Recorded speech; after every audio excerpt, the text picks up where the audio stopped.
Hi friends, welcome to Sikdar's academy. Sikdar's একাডেমিতে সবাইকে স্বাগত।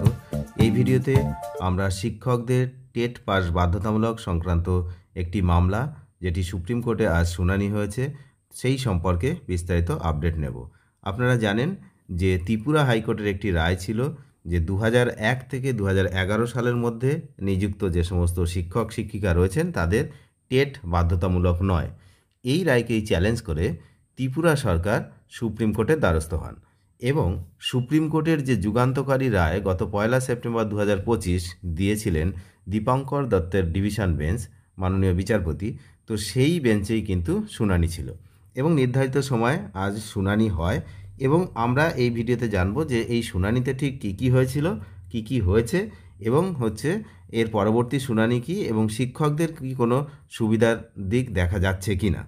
তো মামলাটি মূলত বললাম যে ত্রিপুরার শিক্ষকদের টেট বাধ্যতামূলক করার বিষয় নিয়ে ছিল। যেহেতু বিষয়টা একই, মানে 1 সেপ্টেম্বরের যে রায় এবং ত্রিপুরা হাইকোর্টের যে রায়, বিষয়টা ছিল একই বিষয় নিয়ে। আর একটা গুরুত্বপূর্ণ বিষয়, সেটা হচ্ছে একই বিচারপতির এজলাসে শুনানি। তো সেই জন্য এটা খুবই গুরুত্বপূর্ণ ছিল এবং সারা দেশবাসী আজকে এই কোর্টের দিকেই তাকিয়েছিল। এবং লাইভ শুনানির কিছুটা পার্ট এই চ্যানেলেও কিন্তু দেওয়া আছে। টেকনিক্যাল প্রবলেমের জন্য সমস্তটা দেওয়া যায় না, তো কিছু নিয়মকানুন রয়েছে, তো একটুখানি লাইভ পার্ট কিন্তু দেওয়া আছে, সেটা চাইলে আপনারা দেখতে পারেন। যারা ইতিমধ্যে দেখেছেন তো ঠিক আছে। তো বিষয়টা কিন্তু যখন শেষ হয়ে গেল শুনানি, তারপরে বিস্তারিত কী হয়েছে সেটা কিন্তু আমরা এই ভিডিওতে একটু একটু জানব। তো এই মামলাটি কিন্তু ছিল স্টেট অফ ত্রিপুরা বনাম সজল দেব। এই মামলাটি সুপ্রিম কোর্টে বিচারপতি দীপঙ্কর দত্তের বেঞ্চে কিন্তু যথাসময়ে শুনানি হয়। আর এই মামলা শুনানি যে বিষয় যেটা ছিল সেটা হচ্ছে, মামলায় প্রধান বিষয় যেটা ছিল শিক্ষকদের জন্য টেট পাস করা বাধ্যতামূলক কিনা। তো ত্রিপুরা সরকার 2021 সালের একটি নোটিফিকেশনের মাধ্যমে জানিয়েছিল যে সমস্ত শিক্ষকদের টেট পাস করতে হবে। আর বিচারপতিরা কিন্তু আজকে যেটা মেন বিষয়, যেটা আমরা বারবার বলছি, যে রিভিউ পিটিশন যেগুলো হয়েছে, বিভিন্ন স্টেট থেকে যে সমস্ত রিভিউ পিটিশন হয়েছে, রিট পিটিশন হয়েছে, তো বিচারপতিরা কিন্তু সেই দিকে গুরুত্ব দিয়েছেন। তাদের কথাবার্তায় শুনানি চলাকালীন আপনারা যারা শুনেছেন তারা কিন্তু দেখেছেন যে বিচারপতিরা রিভিউ পিটিশনের গুরুত্ব কিন্তু দিয়েছেন, মানে মৌখিকভাবে। আজকে বিচারপতিরা জানিয়েছেন যে এই মামলার চূড়ান্ত রায় নির্ভর করছে রাজ্য থেকে দাখিল করা যে রিভিউ পিটিশন, একাধিক রিভিউ পিটিশন বিভিন্ন রাজ্য দাখিল করেছে তার হিসেবের উপরে, সেইটার উপরে। তার মানে রিভিউ পিটিশন যে খারিজ হয়ে যাবে না, এরও কিন্তু একটা আভাস আমরা আজকে বিচারপতিদের মুখ থেকে শুনতে পেয়েছি। তো তার মানে কি? তো তার মানে যদি রিভিউ পিটিশন খারিজ না হয়, তাহলে যে সমস্ত তথ্য তুলে ধরছেন রিভিউ পিটিশনের মাধ্যমে বিভিন্ন রাজ্যগুলো, তো তার মধ্যে বেশ কিছু তথ্য রয়েছে যেগুলো কিন্তু একদম উপযুক্ত তথ্য এই রায়ের কিছু পরিবর্তন করার জন্য। তো সেক্ষেত্রে শিক্ষকদের যে টেট পাসের বিষয়টা, সেটা কিন্তু এই পরিবর্তন হলেও হতে পারে। তো এমনটাই কিন্তু আজকের শুনানি দেখে মনে হয়েছে। তো আপনারাও দেখেছেন শুনানি, তো সেখানে কিন্তু এই জিনিসটা বিচারপতিরা বারবার বলেছেন যে রিভিউ পিটিশান রয়েছে। তো রিভিউ পিটিশানগুলোর জন্যই কিন্তু এই বর্তমান যে ত্রিপুরার যে মামলাটি, সেই মামলাটি এখন আর বেশি দূরে এগিয়ে নিয়ে যাওয়া সম্ভব নয়। সুতরাং ওই রিভিউ পিটিশানগুলো যেগুলো আছে, সেই বিষয়টা চূড়ান্ত না হওয়া পর্যন্ত এই মামলা বেশি দূর এগোনো সম্ভব নয়। তাই এই মামলার শুনানি কিন্তু খুব অল্প সময় ধরেছে, 10 মিনিটের মতো শুনানি আজকে হয়েছে।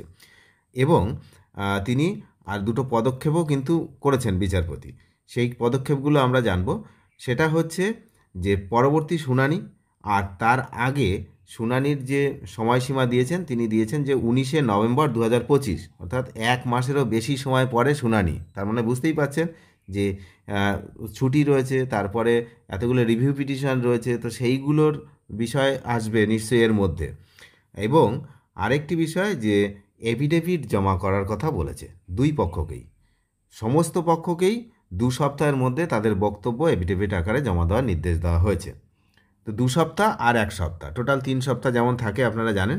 তো এক পক্ষ আর দুই পক্ষ মিলে কিন্তু মোটামুটি 3 সপ্তাহ সময় তারা পাবেন। 3 সপ্তাহের মধ্যে কিন্তু তাদের যে সমস্ত এফিডেভিট, অর্থাৎ পরিষ্কার কথা, বক্তব্য লিখিত আকারে সাবমিট করতে হবে সুপ্রিম কোর্টে।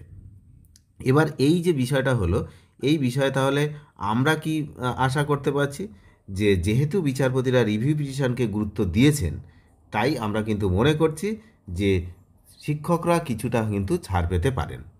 তো এই মামলাটি যখন এখনও শুনানিতে চলবে এবং সেটা আগামী দিনে কি হবে সেদিকে তো আমরা নজর রাখছি। তবে আজকের শুনানির বিষয়বস্তু কিন্তু মূলত এটা, মেন জিস্ট হলো পরবর্তী শুনানির ডেট ধার্য করা।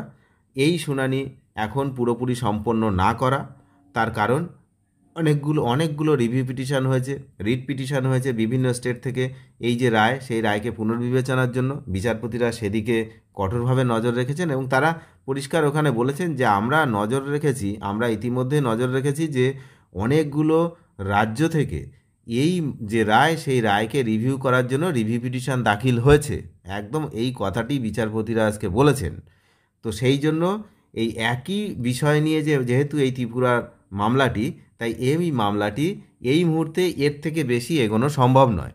তাই যা বক্তব্য আছে আপনারা 2 সপ্তাহের মধ্যে মুখবন্ধ খামে যেভাবে রিটেন সাবমিশন দেওয়া হয় সুপ্রিম কোর্টে, সেরকমভাবে জমা দিন এবং আগামী 19শে নভেম্বর এই মামলার পরবর্তী হিয়ারিং হবে এবং সেই যে হিয়ারিং হবে সেটা কিন্তু অনেক বেশি সময় ধরে হিয়ারিং হবে, সেটাও কিন্তু বিচারপতিরা বলেছেন যে সেই হিয়ারিংটা কিন্তু একটা পূর্ণাঙ্গ হিয়ারিং হবে। আজকে যে হিয়ারিং হয়েছে খুবই অল্প সময়, এটাকে জাস্ট কেসটা ওপেনিং যাকে বলে, তো এরকম একটা ওপেনিং মতো হয়েছে। তো সেই জন্য তাহলে আমরা পরবর্তী তারিখের দিকে নজর রাখব এবং রিভিউ পিটিশনের গুরুত্বের জন্য শিক্ষকদের ছাড়ের বিষয়টাও কিন্তু একেবারে ফেলে দেওয়ার বিষয় নয়। সেক্ষেত্রে কিন্তু শিক্ষকরা কিছুটা হলেও ছাড় পেতে পারেন। আশা রাখছি যে কিছুটা হলেও শিক্ষকদের এই যে টেট পাস বাধ্যতামূলক, শেষ বয়সে এসে টেট দেওয়া, এই বিষয়টা থেকে নিস্তার হয়তো মিলবে। অনেক ধন্যবাদ শেষ পর্যন্ত দেখার জন্য। চ্যানেলে নতুন হলে অবশ্যই চ্যানেলটিকে সাবস্ক্রাইব করে সঙ্গে থাকবেন। Thank you.